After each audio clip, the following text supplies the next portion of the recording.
भक्तों, बुरे समय में इंसान सदैव अकेला होता है और कामयाब होने के बाद लोग उसे अक्सर अकेला रहने नहीं देते। यूं तो देवों के देव महाकाल पल प्रतिपल हमेशा अपने भक्तों के अंग संग सहाय रहते हैं, उनकी रक्षा करते हैं। बावजूद इसके जीवन में अनेकों बार ऐसा समय अवश्य आता है जब इंसान टूटकर बिखर जाता है, क्योंकि आज धन, प्रेम और आपसी सूझबूझ की कमी के चलते ढेरों रिश्ते और परिवार टूटने लगे हैं। पहले समय में वनवास, विछोह, गृह त्याग और निष्कासन हुआ करता था, तो आजकल संबंध विच्छेद, छोड़ छुड़ाव और तलाक होने लगे हैं। समाज की इस दुर्गति और बिगड़ते परिवेश को देखते हुए एक दिन माता पार्वती ने भगवान शिव जी से प्रार्थना करी कि भगवान भोलेनाथ जी, कृपया इस विषय पर अपने विचार कहें ताकि समाज की भलाई हो सके। जिस पर शिव कहते हैं कि जिस भी घर में नित्य पति, बहस, विवाद और अकारण के वैचारिक मतभेद होते रहते हैं, वहां कभी भी बरकत और धन का निवास नहीं होता। ऐसा घर और उसके लोग सदैव ही रोगी, कुंठित, मलिन और विपदाओं से घिरे रहते हैं। उन्हें चाहकर भी जीवन में कभी मनवांछित फल और सुखों की प्राप्ति नहीं हो पाती। प्राणी कितनी भी पूजा पाठ, जप तप और मंदिरों में आना जाना करे, परंतु उसका घर कुरुक्षेत्र की रण की तरह हमेशा लड़ाई का मैदान बना रहता है, जिससे घर के मुखिया को मानसिक पीड़ा तो गृह लक्ष्मी को नाना प्रकार के रोग घेर लेते हैं। उस घर के बालक शिक्षा में कमजोर तो स्वभाव से उदंड बनते हैं। नौकरी हो या व्यापार, व्यक्ति को हमेशा घाटा ही लगा रहता है और एक दिन यह पीड़ा इतनी बढ़ जाती है कि उसका अंत भयानक और दिल को दुखाने वाला होता है। तो अगर आप स्वयं अथवा आपका कोई मित्र, पड़ोसी या जानने वाला ऐसे कठिन समय से गुजर रहा है, उसकी कुछ ऐसी ही समस्या है, तो कृपया उसे यह वीडियो अवश्य दिखाएं अथवा उससे साझा करें। आगे भगवान शिव माता पार्वती से कहते हैं कि हे प्रिय, हे गिरजा, हे पार्वती, युगों पुरानी बात है कि चंदन वन में एक चकवा पक्षी का जोड़ा रहता था। दोनों ही बड़े प्रेम और आनंद से अपने जीवन को यापन कर रहे थे। उनका प्रेम और विश्वास इतना गूढ़ा और निष्कलंक था कि जंगल के समस्त प्राणी अक्सर उनकी मिसाल दे एक ही बात कहते थे कि अगर पति पत्नी हो, जोड़ा हो, तो चकवा चकवी जैसा, क्योंकि वह दोनों दो शरीर और एक प्राण के समान थे और हमेशा एक दूसरे की बातों का सम्मान करते थे, आदर करते थे और एक दूसरे से प्रेम करते थे। जब भी चकवी से कोई गलती होती, तब उसका चकवा पति उसे बिठाकर प्रेम पूर्वक उसकी गलती और उसकी गलती के उपायों को उसको समझाता था, जिसे चकवी चुपचाप सिर झुकाकर सुनती तथा प्रेम और श्रद्धा पूर्वक सुनते हुए अपने जीवन में आत्मसात करती थी। ठीक इसी तरह जब चकवा से कोई गलती हो जाती तो चकवी भी यथासंभव चकवा से बात कर उससे जो भी बन पड़ता वह चकवा को बताती, समझाती और कोमलता पूर्वक अपनी राय और पक्ष को उसके सामने रखती, जिससे चकवा भी सिर झुकाकर प्रेम और श्रद्धा से उसे सुनता और जो भी तर्क संगत होता वह उसे अमल में अवश्य लाता। तो इस तरह वह छोटी छोटी बातों पर लड़ने की बजाय जीवन की समस्याओं और उनके सुखद परिणामों के उपायों को खोजते रहते थे। इन चकवा चकवी के पड़ोस में एक अन्य परिवार भी रहा करता था, जो एक कौवे का था। कौवा और कौवी दोनों स्वभाव से बहुत ही कर्कश, झगड़ालू और निर्दयी थे। वह सुबह से लेकर शाम तक हमेशा द्वंद्व, लड़ाई और आपस की बहस में उलझे रहते थे। वे अपने जीवन में कभी भी खुशी और सौहार्द से जीवन यापन नहीं करते थे। अनेकों बार उनकी यही तू मैं जुबान से उठकर मारपीट तक पहुंच जाती थी। जहां कौवा कर्म और धन से दरिद्र, तो चकवे का घर खुशहाल और धन से परिपूर्ण था। तो इस तरह कौवे के घर में हमेशा धन, भोजन और सुख सुविधाओं की कड़की छाई रहती थी, जबकि इसके ठीक विपरीत चकवा खाकर, बांट कर भी ढेरों चीजों को बचा लिया करता था, जिसका मूल कारण था चकवा चकवी की आपसी समझ, प्रेम और एक दूसरे के प्रति उनके सम्मान करने की नीति और समर्पण भाव। जबकि कौवे के यहाँ ठीक इससे उलट था। तो इस तरह कौवा दिन भर अपनी डाल पर बैठा हुआ चकवा परिवार की समृद्धि और खुशहाली को देखकर जलता रहता था। उसे चकवा चकवी का प्रेम पूर्वक रहना, मिल बांट कर खाना, शिकायत कम करना और हर हाल में खुश रहते हुए जीवन को यापन करना देखा नहीं जाता था। वो बस दिन भर यही प्लानिंग और विचार करता रहता था कि ऐसा मैं क्या करूं कि इन दोनों में फूट और लड़ाई का बीजारोपण हो। पाप का प्रभाव तो देखिए कि कौवा चकवा का पड़ोसी होने के साथ साथ उसका परम और गहरा मित्र भी था। तो मित्र होने के बावजूद वह चकवा की खुशी, कामयाबी, खुशहाली और तरक्की से जलता रहता था। एक दिन उसने ठान लिया कि जब मेरे घर में रोज कलह कलेश, बीमारी, रोग और लड़ाई पड़ी रहती है तो फिर मैं चकवा के घर में भी शांति नहीं रहने दूंगा, अर्थात मैं उसके घर की शांति को भंग करके उसे पूर्ण रूप से बर्बाद कर दूंगा, जिसके लिए चाहे मुझे जो कुछ करना पड़े। और यही सोचते हुए वह एक गहरे षड्यंत्र में लग गया। अपनी नीति के अनुसार वह चकवा के घर जाने लगा और वह चकवा के घर तभी जाता जब चकवी अकेली होती और चकवा किसी काम के लिए बाहर गया होता। घर पहुंच वह ओपरे मन से चकवी से बहुत सारी मीठी मीठी बातें करता और चकवी को भड़काने की कोशिश करता और अक्सर बोलता कि हे चकवी बहन, आप तो बस घर पर ही पड़ी रहती हो, आपको इस दीन दुनिया का और इस समाज का कुछ भी पता नहीं है। आपको तो यहाँ तक ज्ञात नहीं है कि चकवा भाई आपको धोखा दे रहे हैं। वो आपसे प्रेम नहीं करते, वह आपको छोड़कर किसी अन्य के साथ चले जाना चाहते हैं और वह किसी और के प्रेम जाल में फंस चुके हैं। कौवे की ऐसी बातों को सुनकर चकवी हंसकर उसे टाल देती और कहती, कौवे भाई, आप मेरे पति को उतना नहीं जानते जितना कि मैं जानती हूँ। और वह कौवे की हर दलील को लगभग हवा में उड़ा देती और कभी भी उसके भड़कावे और बहकावे में नहीं आती। जिस पर कौवा कहता, मैंने कुछ समय पहले चकवा भाई को किसी अन्य चकवी के साथ बातें करते, उड़ते और यहाँ वहाँ हंसते खेलते देखा है। बहन, जरा संभल कर रहना, क्योंकि आजकल वक्त बहुत ही खराब चल रहा है। तो ठीक इसी तरह जब चकवी कहीं बाहर जाती तो कौवा घर जाकर चकवे को भड़काने की कोशिश करता कि मुझे चकवी बहन के लक्षण कुछ ठीक नहीं दिखाई पड़ते, लगता है वे आपको प्रेम नहीं करती हैं, क्योंकि मैंने उन्हें किसी अन्य के साथ बातें करते, हंसते खेलते और यहाँ वहाँ उड़ते फिरते देखा था। जिस पर चकवा भी चकवी की ही तरह कौवे की बातों को हंसकर टाल देता और उस पर अधिक ध्यान नहीं देता था। तो इस तरह लाख कोशिशों के बावजूद कौवा कभी भी अपने मंसूबों में कामयाब नहीं हो पाया, क्योंकि दुनिया चाहे जो कहे, चकवा चकवी सदैव एक दूसरे के प्रति पूर्ण रूप से समर्पित और दृढ़ निश्चय वाले पति पत्नी थे। वह ना तो कभी आपस में कुछ छुपाते थे और ना ही कभी एक दूसरे से किसी बात के लिए झूठ बोलते थे। देवी पार्वती, ध्यान रहे, मनुष्य हो या देवता, पशु हो या पक्षी, कीट हो या पतंगा, जीव चाहे कोई भी हो, संबंधों में दरार और विवाद तभी उत्पन्न होता है जब लोग आपस में चोरी और झूठ फरेब रखते हैं। देवी गिरजा, अब कथा में जो मैं आगे कहता हूँ कृपया उसे थोड़ा ध्यान लगाकर सुनना। तो इस तरह जब कौवे की चाल विफल रहती है तो वह एक अन्य योजना बना एक प्रपंच को रचता है कि इस बार उसे अपनी पत्नी को भी अपने साथ मिलाना है और अपनी कौवी को लुभाने के लिए वह लालच देता है और उससे कहता है, देखो कौवी, अगर तुम चाहती हो कि हम सदा सुखी रहें, खाएं पिएं, मौज मनाएं, धनवान हो जाएं, तो उसके लिए सबसे पहले हमें वो सामने वाले चकवा चकवी को भिड़वाना होगा। मैं वादा करता हूँ कि अगर तुम मेरा साथ दोगी ना तो मैं तुम्हें वचन देता हूँ कि मैं तुमसे जीवन भर कभी भी नहीं लड़ूंगा। पहले पहल तो कौवी इस कार्य के लिए तैयार नहीं हुई, परंतु अपने परिवार की सुख शांति और कौवे की बातों में आकर वह उसका साथ देने के लिए तैयार हो गई। तो अब योजना के अनुसार कौवा और कौवी बारी बारी चकवा और चकवी के कान भरने लगते हैं। वह दोनों को अकेला पा अलग अलग बारी बारी एक दूसरे के पास जाते हैं। जहाँ कौवा चकवा को तो कौवी चकवी के मन में जहर भरती है कि आज मैंने चकवा भाई को किसी अन्य चकवी के साथ उड़ते देखा, मौज बनाते देखा। तो ठीक इसी तरह कौवा भी चकवे के पास जाता और कुछ ऐसे ही बातें बताता।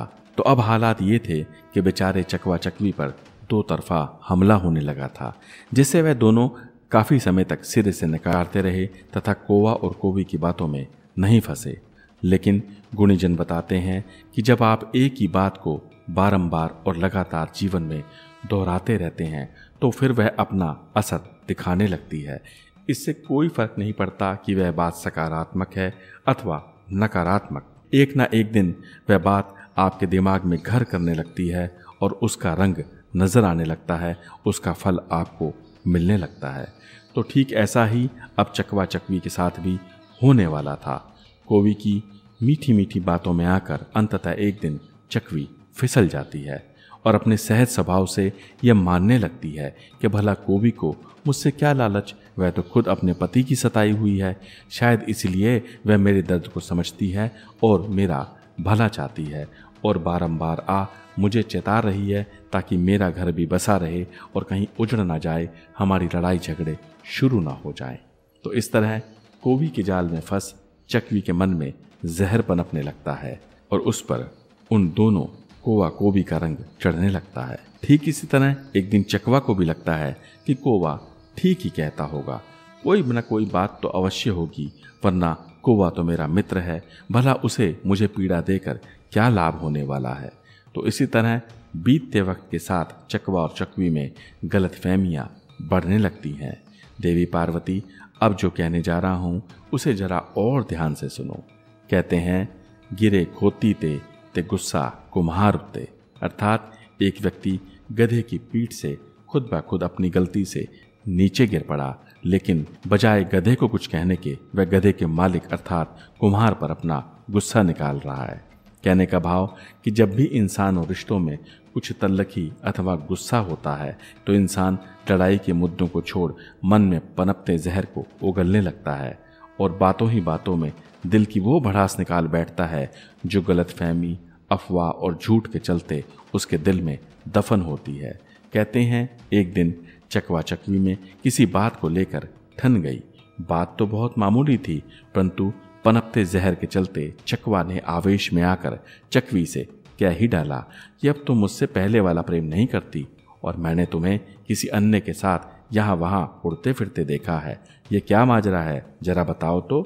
जिस पर चकवी भी कहाँ चुप रहने वाली थी, उसने भी कोवी द्वारा पढ़ाया गया पाठ ज्यों का त्यों चकवा पर मर दिया कि तुम भी मुझे छोड़कर किसी अन्य के साथ मशगूल रहते हो, जरा तुम भी तो बताओ कि तुम क्या करते हो। मैंने भी किसी के साथ तुम्हारे को बतियाते और उड़ते फिरते देखा है। तो इस तरह आरोपण प्रत्यारोपण से शुरू हुआ यह सफर रोज की लड़ाई में बदल जाता है, जिससे घर में रोज कलह कलेश और तू मैं होने लगती है, जिसके चलते धन की देवी लक्ष्मी और सौभाग्य व चकवी के घर को छोड़कर चले जाते हैं। लक्ष्मी और भाग्य के घर से जाते ही चकवा चकवी बीमार और परेशान रहने लगते हैं, क्योंकि जहाँ धन की कमी होगी वहाँ समस्याएं तो होंगी ही।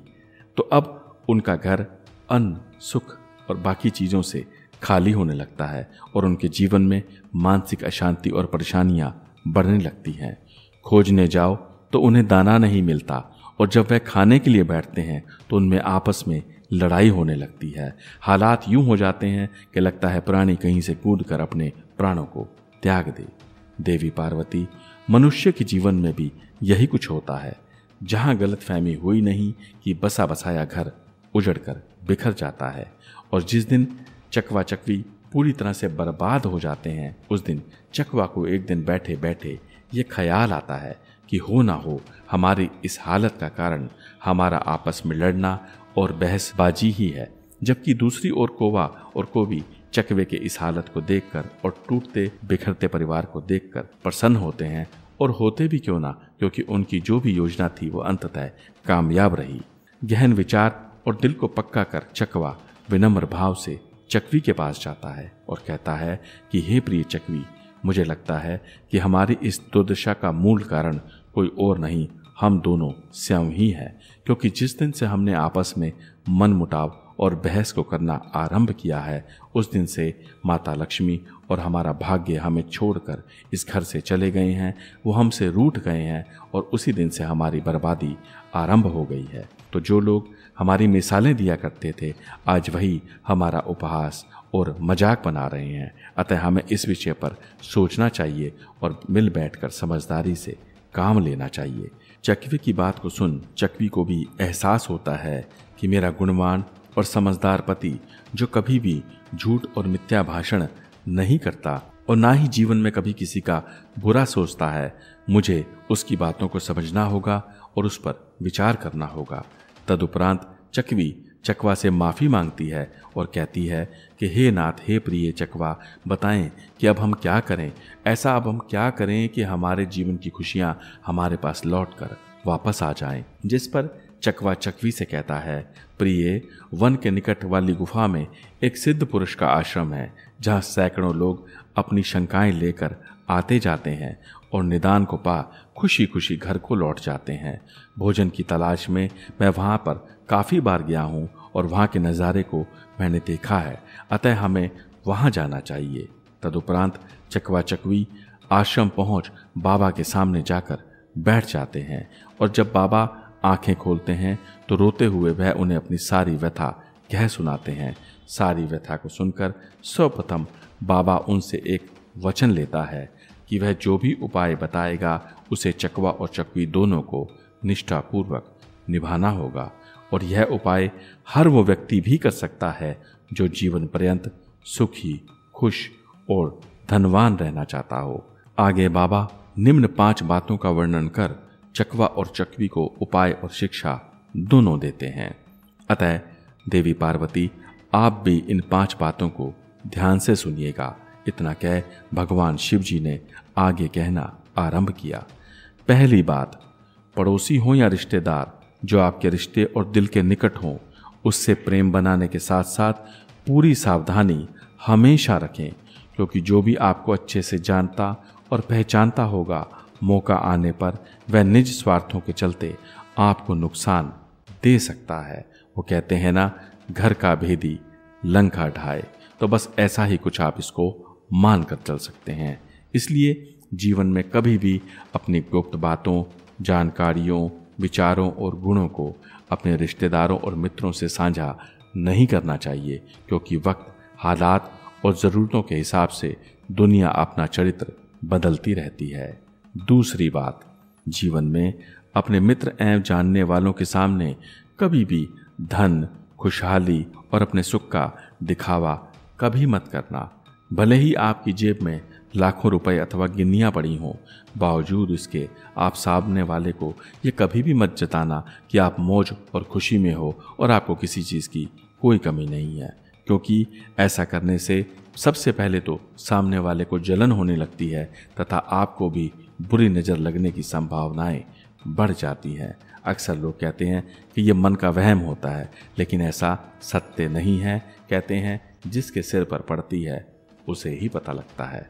तीसरी और अति महत्वपूर्ण बात, दुनिया चाहे कुछ कहे, आपने स्वयं के रिश्ते, परिवार, नौकरी, व्यापार और किसी भी व्यक्ति के चरित्र पर कभी संदेह नहीं करना है, क्योंकि जब तक आप चीज़ों को अपनी आंखों से देख, कानों से सुन और ठीक से समझ नहीं लेते, तब तक ना तो आपने कभी भी कोई प्रतिक्रिया करनी है और ना ही जीवन में कोई कठिन और गहरे निर्णय को लेना है। आगे चौथी बात को सुनिए। सचेत रहने में कोई बुराई नहीं है, परंतु अपनों पर शक और शंका करना अच्छे से अच्छे रिश्ते और मजबूत से मजबूत संबंध को भी तोड़ देता है। अपने रिश्तों पर शक करने का अर्थ है मानो किसी मजबूत घर की नींव पर एक गहरा प्रहार करना, जिससे आई दरारें अंततः रिश्तों और उस घर को गिरा कर ही दम लेती हैं। पार्वती, 5वीं और अंतिम बात, इसे सभी जन और प्रेम से सुने। कभी भी जीवन में बिन बुलाए और बिना निमंत्रण के किसी के यहाँ नहीं जाना चाहिए। ऐसा करने से व्यक्ति के मान सम्मान और रिश्तों को ठेस पहुँचती है। ठीक वैसे ही जैसे माता पार्वती को बिन बुलाए जाने पर कुंड में कूदकर सती होना पड़ा था, क्योंकि पति और पत्नी के अपने अपने परिवार होते हैं। अतः इन 2 परिवारों के चलते ऐसे समीकरणों का बन जाना बहुत ही आम बात होती है। अतः जितना हो सके बिन बुलाए ना तो कभी कहीं जाएं और ना ही कहीं भोजन खाएं। ध्यान रहे, रिश्ता पति पत्नी का हो, पिता पुत्र का हो, भाई भाई का हो, भाई बहन का हो अथवा अड़ोसी पड़ोसी का, जो व्यक्ति वक्त रहते खुद में सुधार नहीं करता और सत्य से मुंह मोड़ यहाँ वहाँ छिपता फिरता है, वक्त आने पर उसे छोटी से छोटी बातों के लिए जीवन भर गिड़गिड़ाना पड़ता है।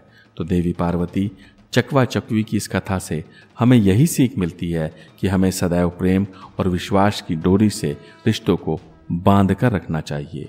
दुनिया और लोगों पर अंधा विश्वास नहीं करना चाहिए तथा ऊपर बताई गई 5 बातों को अपनाते हुए जीवन को सुगम, सुलभ और सुखमय बनाना चाहिए। तो मित्रों, आशा करता हूँ आपको आज का यह वीडियो अच्छा और ज्ञानवर्धक लगा होगा। अतः कृपया चैनल को सब्सक्राइब और वीडियो को लाइक शेयर अवश्य करें। आपका कल्याण हो, यही भगवान श्री भोलेनाथ जी से मेरी कामना है। हर हर महादेव, हर हर महादेव, हर हर महादेव।